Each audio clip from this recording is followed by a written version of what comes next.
There is a mind different from any other mind, way sharper and way more calculated than any other. A mind that doesn't simply observe the world, but dissects it. This is the INTJ mind, a mind built for clarity, precision, and truth, even when the truth is uncomfortable, especially then. Most people move through life distracted, emotional, reactive.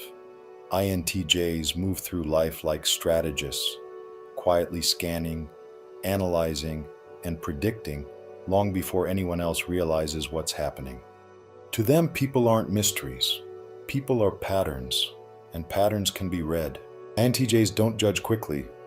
They judge correctly. They don't jump to conclusions. They gather evidence. They watch the way someone speaks, the way they shift their weight, the way their tone changes when they lie. They notice the pauses, the contradictions, the emotional leaks that slip through the cracks. Most people reveal themselves without realizing it, and the INTJ sees it all. They see the insecurity behind the bragging, the fear behind the anger, the manipulation behind the kindness, the motive behind the smile. To an INTJ, nothing is random. Everything is information. People often misunderstand their silence. They think it means shyness or coldness or disinterest. But silence is the INTJ's most powerful tool. Silence gives them space to think, to analyze, to understand the entire room before the room even notices them. They don't speak to fill the air. They speak when they have something meaningful to say. And when they do speak, it's with precision. Every word chosen, every sentence intentional. INTJs don't waste energy. They don't waste emotion. They don't waste time. Their mind is always calculating, always refining, always searching for the deeper truth beneath the surface. INTJs are not cold. They're controlled. They don't show emotion easily because emotion is not their compass. Logic is. Patterns are. Reality is. They don't react to manipulation because manipulation relies on emotional chaos.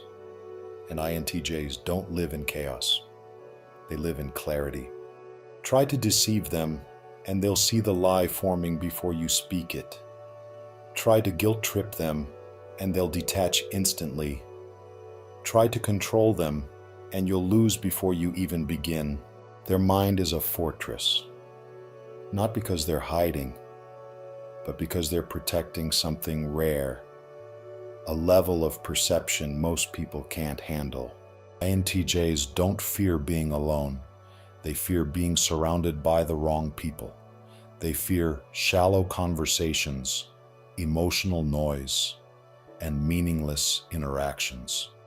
So they choose solitude, not as an escape, but as a sanctuary, a place where their thoughts sharpen, their ideas evolve, and their vision expands.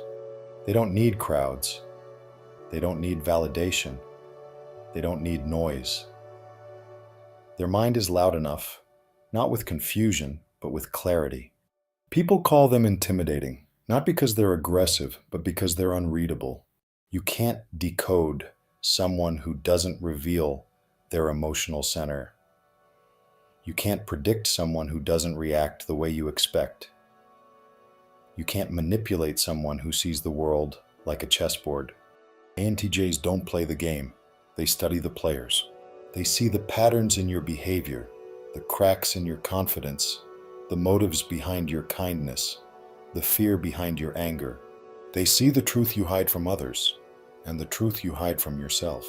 But beneath all the calculation, beneath the logic and the silence and the precision, there is something deeper, a mind that wants to build, to understand, to transform. INTJs don't just see the world. They redesign it. They rebuild it. They improve it. Not for applause, not for recognition, but because they can't stand the idea of leaving things as they are. Their vision is their purpose. Their mind is their weapon. Their silence is their shield. And their presence is the shadow you can't decode.